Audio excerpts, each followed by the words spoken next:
ngasi March ki tang ahum numidang weram da phong ki pakang lei pak mera pausi na phong lei KUKI MLA tara gi matangda Privilege and Ethics Committee gi preliminary report puthoktuna khanghanbiu mapung ba pau tarani thoi suba Manipur Legislative Assembly da KUKI Phuruki MLA tara gi matangda Privilege and Ethics Committee gi preliminary report puthoktuna khanghanbiu haina ima gi maira na phongdokhre wafam asinga si Manipur Press Club ta pangthok pa pau gi mifam amada ima gi maira gi media coordinator Palungbam Ranibala na phongdokhibani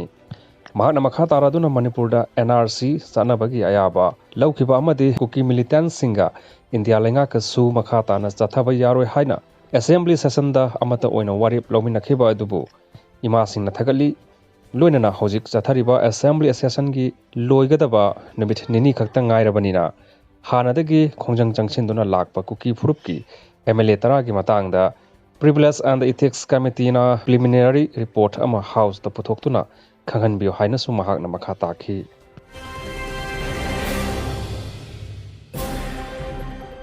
makha taba pau kangla pau sina phongli sakhangdaba singna mioi ama kidnap tawkhre ngarang numidang pung 8 lom tabada porompat police station gi manung chana leiba khetri makha lekai dagi MD Hainul Haq sahi yangkhaini thoi apoko Abdul Haq khetri makha lekai asi sakhangdaba singna babu parada gi kidnap tawduna fakhre sakhangdaba singa duna imung manungda mobile phone da kihanduna khanghalakibada lupa crore amaga makhai gi demand ka mari lainana fawani haiba khangmangamle haina police ki source amana hairi